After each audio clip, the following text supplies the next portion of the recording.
malam hari ini bisa sowan dan silaturahmi. Silaturahmi dari dua bahasa, silah dan rahmi. Silah artinya nyambung, rahmi artinya kasih sayang. Orang yang silaturahmi berarti dia menyambung rasa cinta dan kasih sayang yang oleh Rasulullah dijanjikan. Yang pertama, semua yang hadir dipanjangkan umurnya. Amin. Yang kedua, dimudahkan rizkinya. Amin. Dan insya Allah yang ketiga, dilunaskan hutangnya. Amin. Kalau dibayar. Kalau enggak gimana? Orang-orang yang silaturahmi, yang senantiasa menjaga tali silaturahmi, begitu banyak diberikan kemuliaan oleh Allah. Sehingga ulama-ulama terdahulu sering melakukan safar. Supaya apa? Supaya enggak kagetan, supaya enggak gumunan, kata orang Jawa. Sehingga setiap keadaan membuat dia menjadi dewasa. Setiap bertambah langkah, bertambah ilmunya. Sehingga pada akhirnya kita tidak gampang menyalahkan orang lain, tidak gampang menyesat-nyesatkan orang lain, tidak gampang membid'ah-bid'ahkan orang lain, bahkan menerakakan orang lain. Contoh, seminggu terakhir begitu banyak hujatan, cacian, bulian di medsos saya terkait wayang. Trending Twitter 2 hari berturut-turut atas nama Miftah.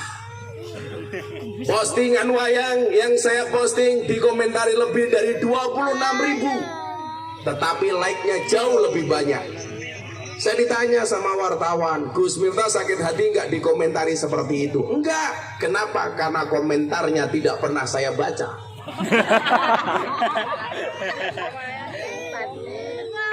Kalau Anda posting di media sosial, Anda lihat kira-kira lebih banyak komentarnya apa like-nya? Pertanyaannya, kenapa lebih banyak like daripada komentar?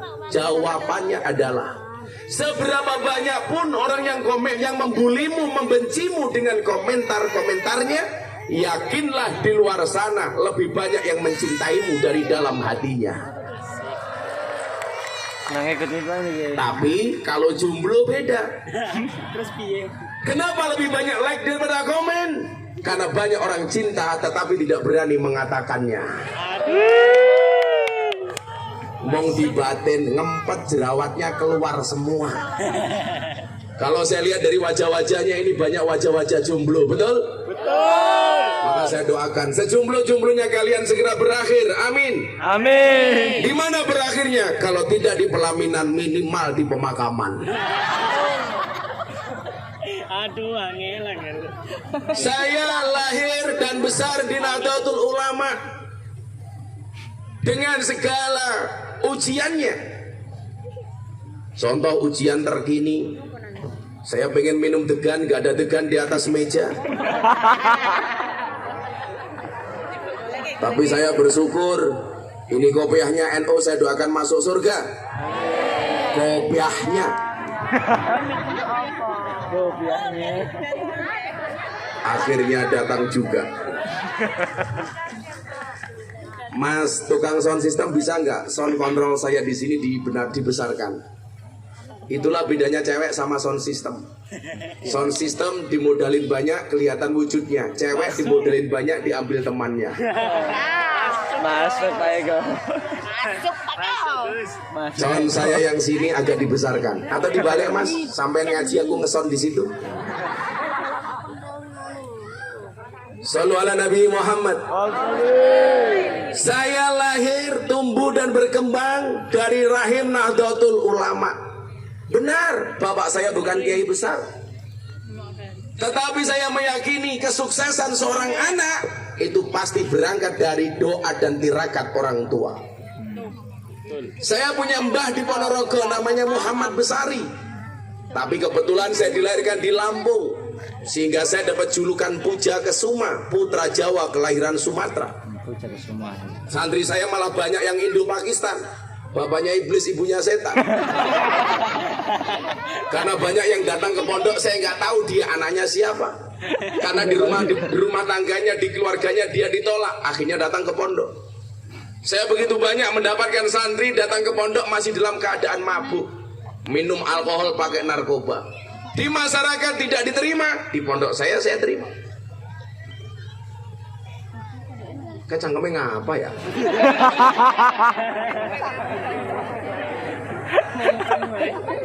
Rumit. Bapak saya kiai kecil, tapi mbah saya orang besar. Tetapi yang perlu dicatat, saya tidak pernah membanggakan nasab. Itulah bedanya kiai sama habib. Kalau habib itu nasab, kiai itu nasib. Sama halnya bedanya muslimat sama fatayat. Itu saya nggak perlu lihat seragamnya Pak, cukup dari baunya. Kalau fatayat baunya parfum, muslimat balsem. Maksimal fresh care.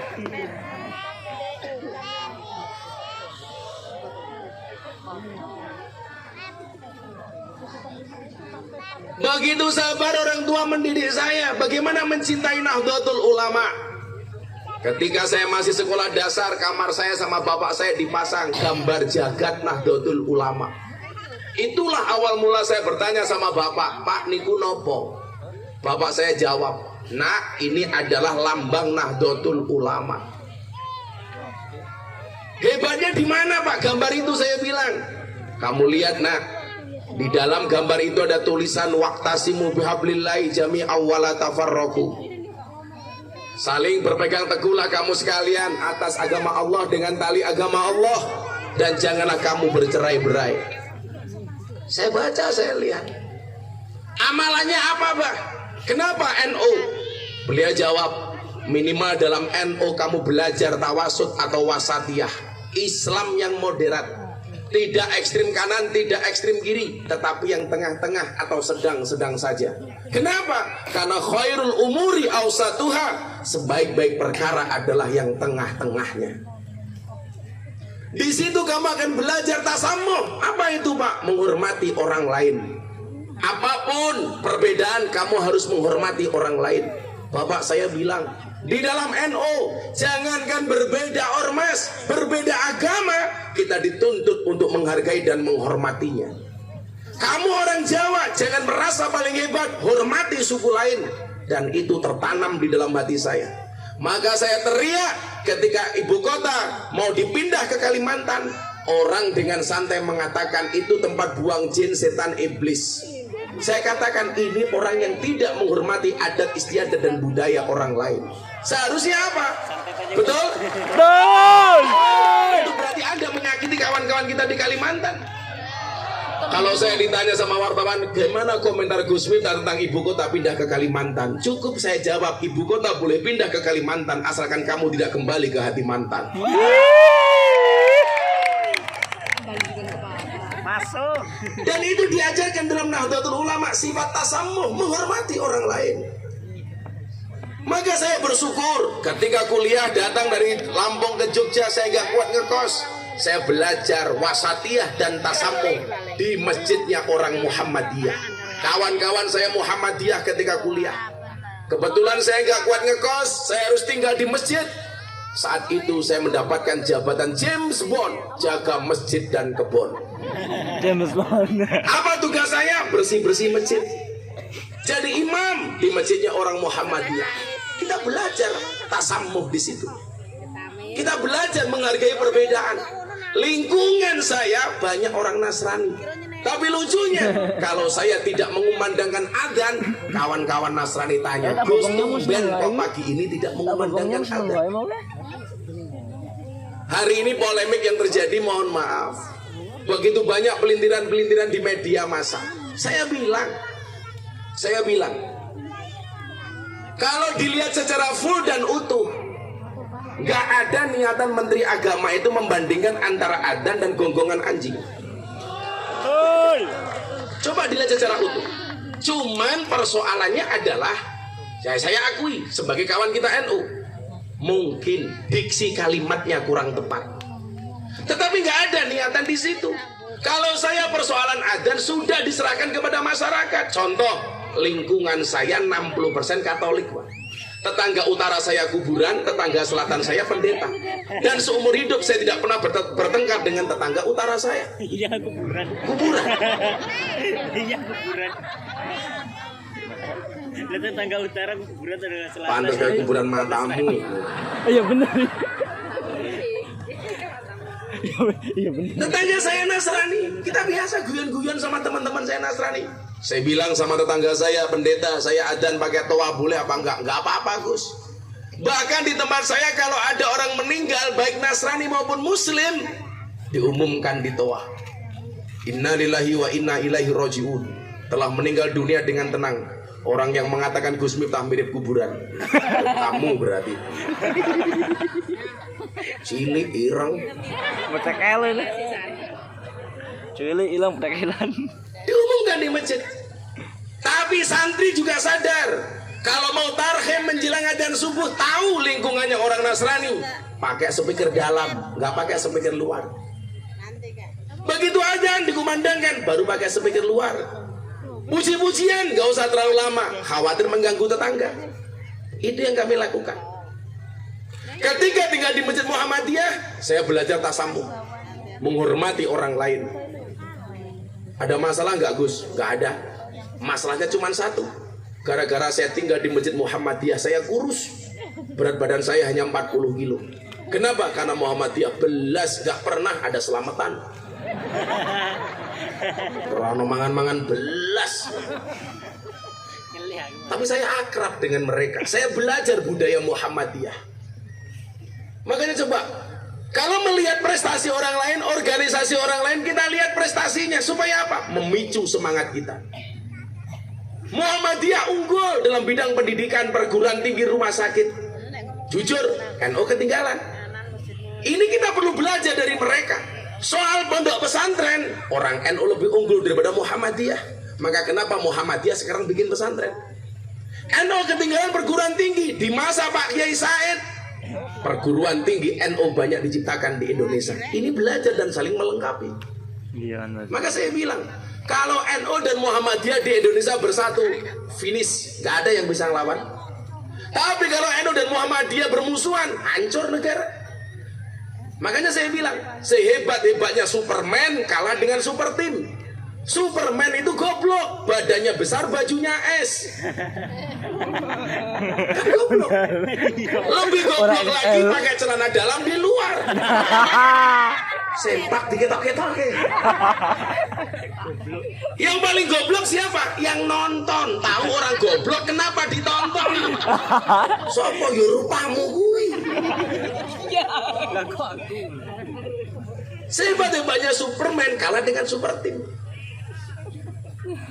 Apalagi sekarang banyak orang Indonesia yang profesinya seperti wasit sepak bola. Saya penggemar sepak bola tapi nggak suka dengan profesi wasit. Kenapa? Karena wasit sepak bola itu karakternya lari ke sana kemari mencari kesalahan orang lain.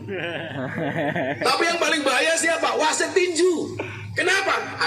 Ada orang rangkulan dipisah, orang tonjok-tonjokkan dibiarkan, kan goblok.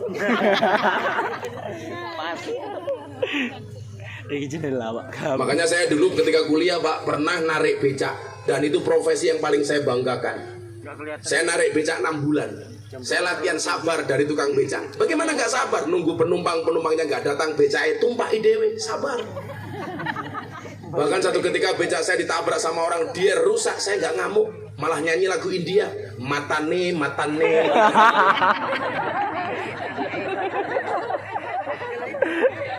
Akhirnya dari Masjid NU 2004 saya pindah ke masjidnya, mohon maaf, dari Masjid Muhammadiyah saya pindah ke masjid orang NU. Kenapa? Karena saya nikah dengan orang NU. Begitu nikah dengan orang NU, tinggal di masjidnya orang NU, lingkungan NU, saya langsung gemuk. Kenapa? Karena orang NU dikit-dikit makan. Begitu saya nikah dengan orang NU, saya gemuk. Kenapa? Karena susunya cocok. Ini ada banser belum nikah kok sudah gemuk. Ini beda kasus, susunya gonta-ganti.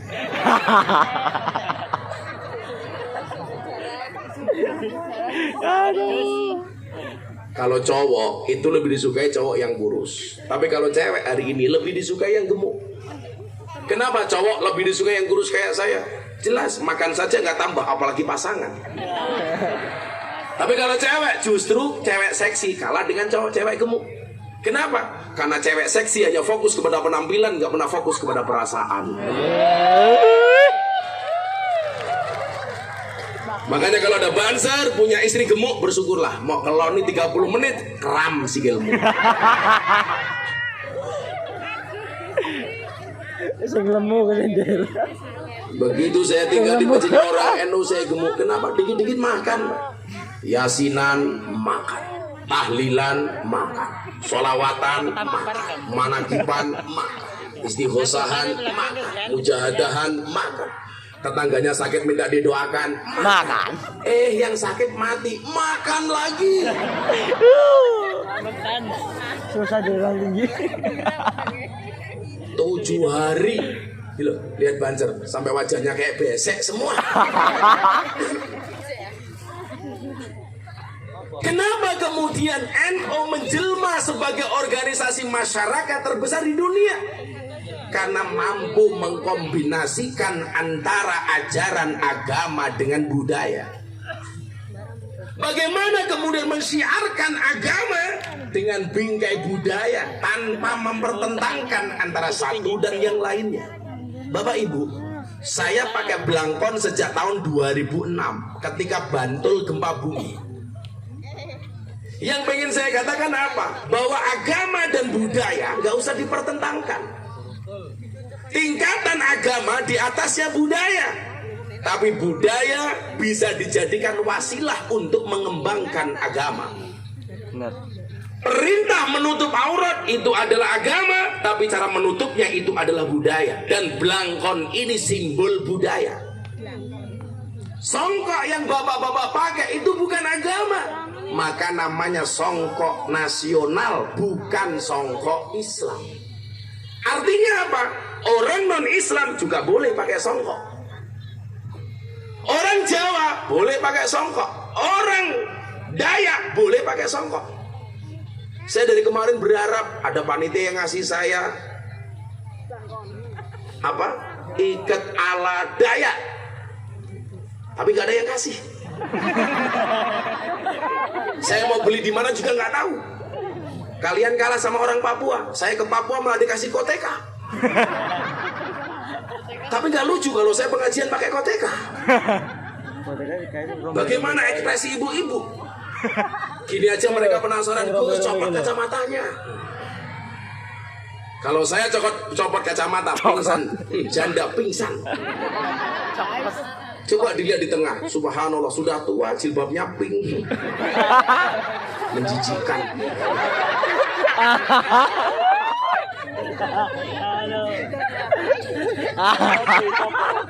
Bagaimana kemudian Nahdlatul Ulama mampu mempunyai formula agama bisa diterima oleh masyarakat dengan cara-cara budaya? Maka waktu itu 2006 saya niatkan pakai belangkon Pak sampai hari ini. Dan ternyata Allah adil. Begitu muktamar Nahdlatul Ulama di Lampung, panitia bilang sama saya, Gus, mau nyumbang NU, caranya gimana? Belangkon Gus Miftah dilelang dong. Akhirnya di Balai Sarbini bersama Habib Lutfi saya konser bersama Padi. Belangkon saya lelang. Anda tahu? Belangkon saya buat harga 90.000, dilelang dan dibeli 900 juta untuk Nahdlatul Ulama. Coba Anda bayangkan, belangkonnya saja 900 juta, apalagi sarungnya, apalagi isinya, isi belangkon.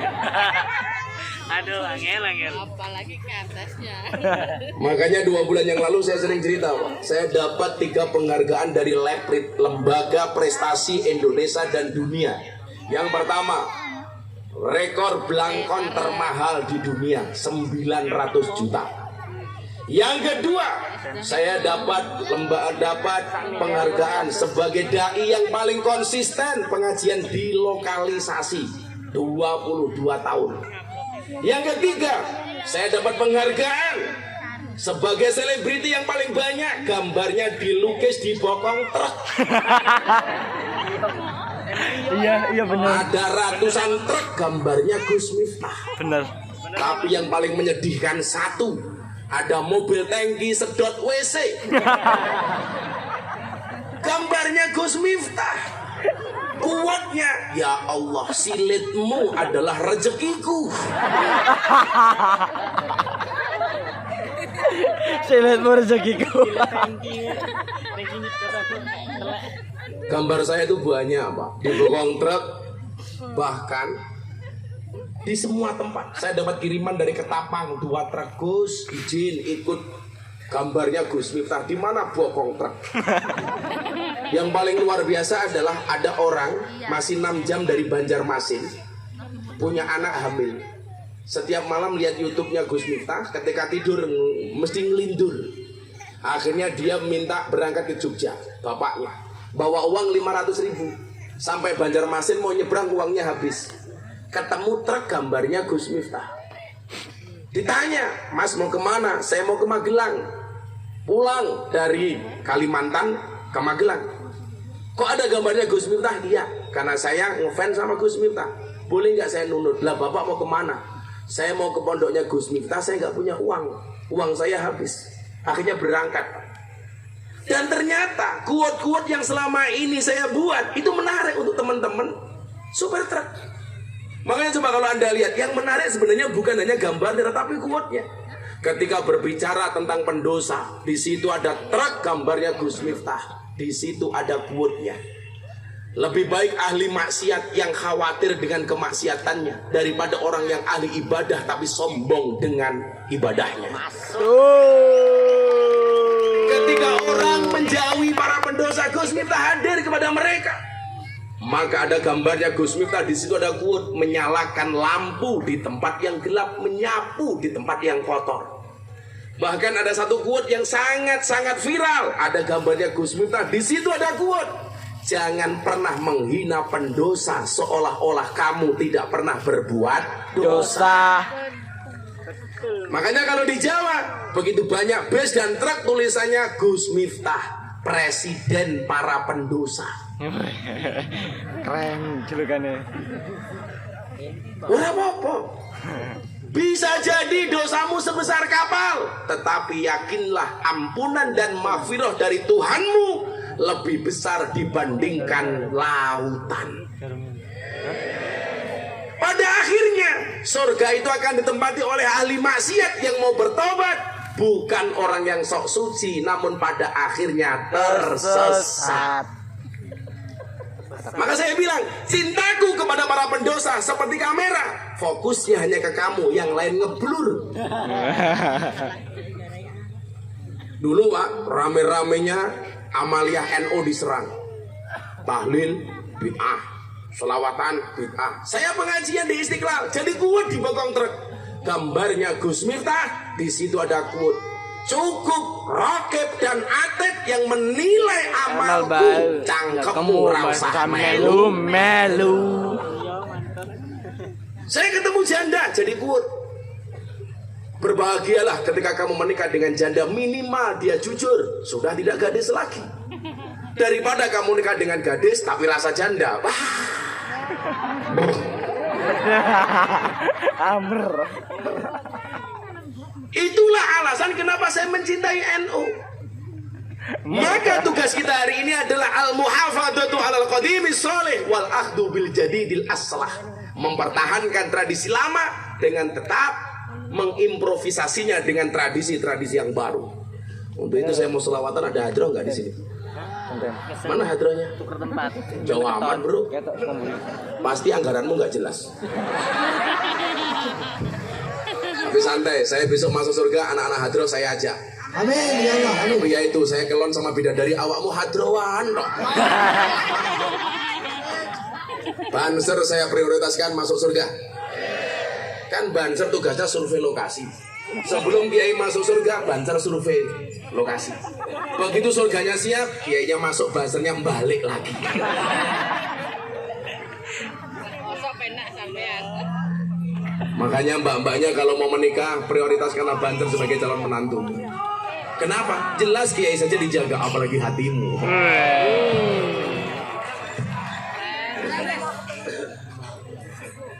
Yo, selamatan. Minta lagu baru apa lagu lama? Lagu baru belum jadi. Lagu lama. Lagu lama. Alhamdulillah. Ini karena Isra Mi'raj, saya punya lagu untuk Isra Mi'raj. Bawa HP enggak? Mau nggak HP-nya dihidupkan flashnya? Supaya mudah-mudahan kabupaten kok seruyan gitu. Seruyan. Beli rambutan dapatnya duku. Hei warga Seruyan, I love you.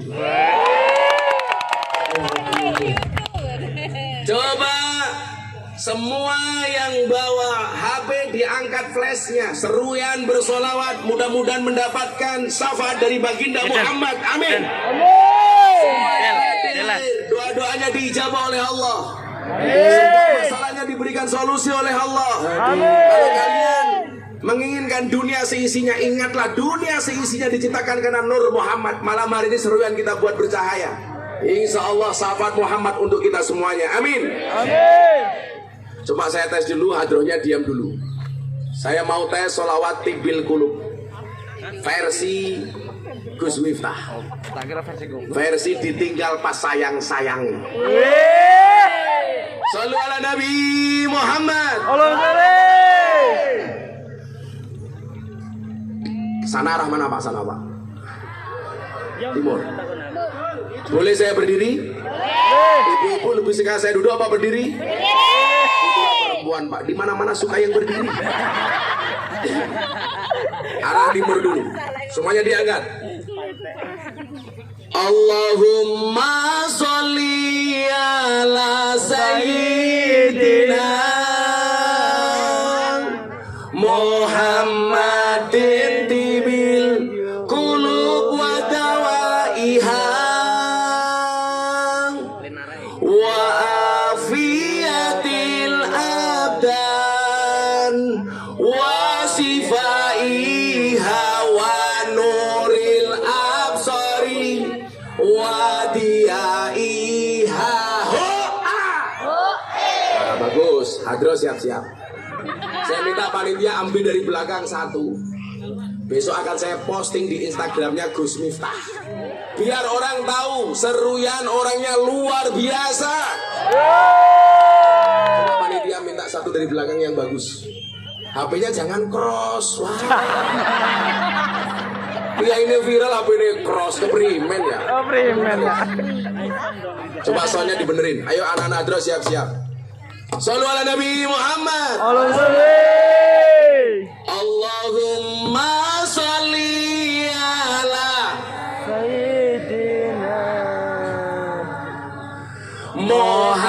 Muhammadin tibil qulub wa dawaiha wa afiyatil abdan wa sifaiha wa nuril absari wa diyaiha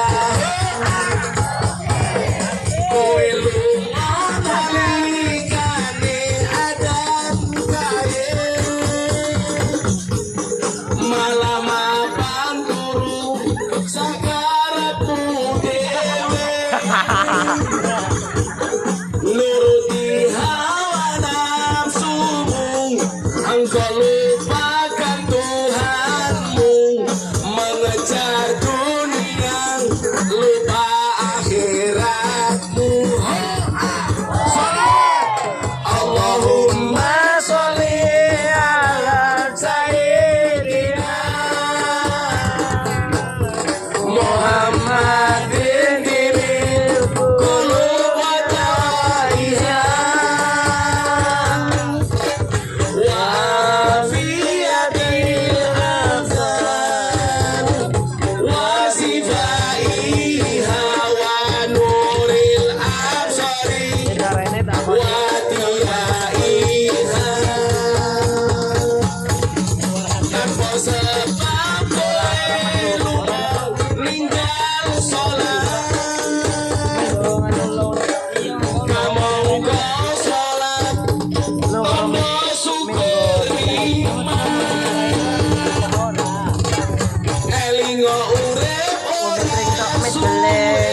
Ibarat koyo mampir ngombing, dunia sementara, akhirat selawase.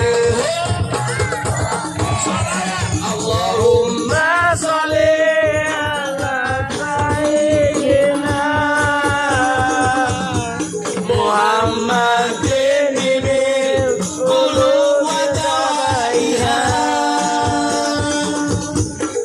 wa afiyatil abad wa sifaiha wa nuril absari wa diyaiha. Sekali lagi yang lebih kencang. Allahumma sholli ala sayyidina Muhammadin bil qulubi wa afiyatil abdan wa sifaiha wa nuril absari wa diyaiha wa nuril absari. Sallu ala Nabi Muhammad. Seruan luar biasa. Sekarang lagunya orang NU, lagu kebangsaannya Gus Miftah ini. Semuanya diangkat. Sholli wa salim daiman ala nabi. Sholli wa salim daiman ala nabi. Walai wal azwaji wal qadwana. Walai wal azwaji wal qadwana.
wal ali wal ashabi man qad wahada. Shallu ala Nabi Muhammad.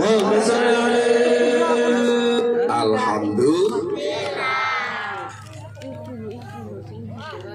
Peti kok karo kodok. Peti kok karo kodok. Kemana? Kodoke ucul. Kodoke ucul. Telepono kandang. Karena lampunya mati, pengajian selesai. Oh, Kurang rampung kok. lanjut. Lanjut. Alhamdulillah. Kaya ngene kok dipit-pitake matamu. Gue suka Kok cara repot lo. amat. Kok miso? Lah kok miso? Kita tuh nggak perlu demo-demo lata kayak orang-orang itu, biasa-biasa saja lah. Aksi bela ini demo, aksi bela itu demo, apa-apa demo. Sekarang aksi bela adan. Lah adan ini salah yang kok di belo-belo. Ya biasa-biasa saja itu. Orang NU kalau yang lain demo-demo aksi bela tauhid, tahlilan. Aksi bela nabi, sholawatan. Aksi bela negara, istighosahan. Aksi bela Quran, semaan. Aksi bela ilmu, sorogan. Aksi bela janda, ya lamaran. Masuk. Karena hidup memang indah bila disertai dengan janda dan tawa. Apa iya? Canda dan tawa. Canda tawa. Saya tadi ngomong apa? Iya men, cakam-cakam budaya. Oh ternyata ada kopi. Wangnya lele. NO itu kayak kopi, pahit sih tapi banyak yang mencintai. Mbak tahu kenapa kopinya pahit? Karena manisnya kamu habiskan. Tapi bohong. Oke, oh no, jangan mesake. Udah lagi. Kalau kira tahu ngombe kemasan, saya nggak pernah minum soft drink apalagi soft teh. Mbak, ini ada anggur, ada apel. Mbak pilih anggur apa apel? Apel. Anggur, Anda salah. Anggur memang lebih mahal daripada apel. Tapi seharusnya cewek lebih milih apel dibandingkan anggur. Kenapa? Karena pada dasarnya cewek itu lebih suka diapelin, nggak suka dianggurin. Ngono Kiai. Anggur. Ya mbak. Masuk masih. Info masih. Sing satset masih. Tendang satset. Tuh, mamanya tak kasih jeruk tuh, awas. Nangkapnya pinter mantan copet ya.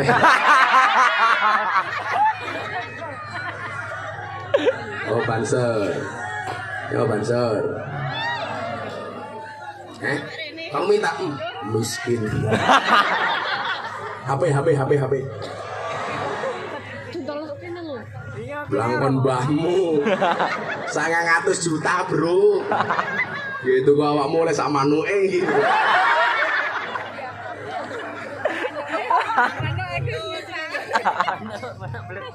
Kacamata.